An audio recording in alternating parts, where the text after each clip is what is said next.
So yesterday in the province I currently live in Canada, there was one of the worst school shootings, not just in Canada, but in history. And we can't agree on much these days, but we can all agree that these need to stop. And therefore, it's time to ask some questions. Luckily, I can answer every single question that you asked, so hit me with it. The suspect is Jesse Strain, and now it's evident that he was transgender. Really quickly, going to correct you here, it's she, not he, she. Even if this one person is a monster, there is no reason to disrespect every gender non-conforming person. Let's leave the transphobia out. Why does everyone in society know at this point that the shooter's transgender, yet the media and law enforcement are hesitating to acknowledge this? The police confirmed her gender identity at a press conference 24 hours later. The media was waiting to fact check. And question for you, when was the last time that either the police or the media mentioned that somebody was cisgender? If we don't mention that people are cis because it's not deemed to be material to the case, is it possible that the same was true here? Why does this group of people now account for the most mass shooters per capita? Yeah, this just isn't true. According to the Violence Prevention Project, 0.5% of mass shooters have been trans. Gun Violence Archive defines mass shooting a little differently, but their percentage is 0.2%.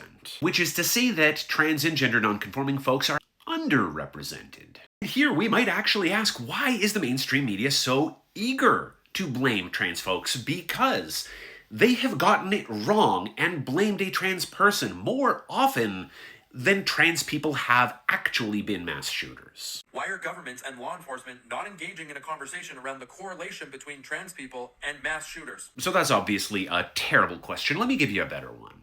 98% of mass shooters are cis men. Why aren't we looking at the role played by toxic masculinity?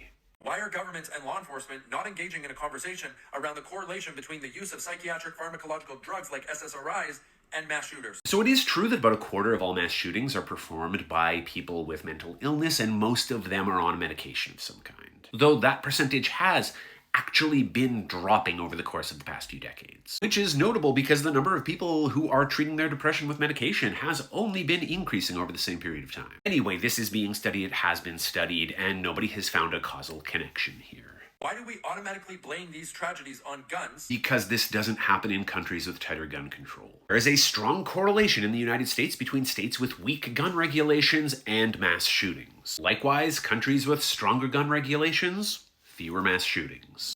When guns have been around for all of modern history, yet school shootings have only been happening in recent history. There's obviously a variety of factors here. A major one being that gun laws have gotten steadily weaker across the USA in the past few decades. And that's a problem for us here in Canada because 70% of all violent gun crime is performed with guns that were smuggled here from the USA.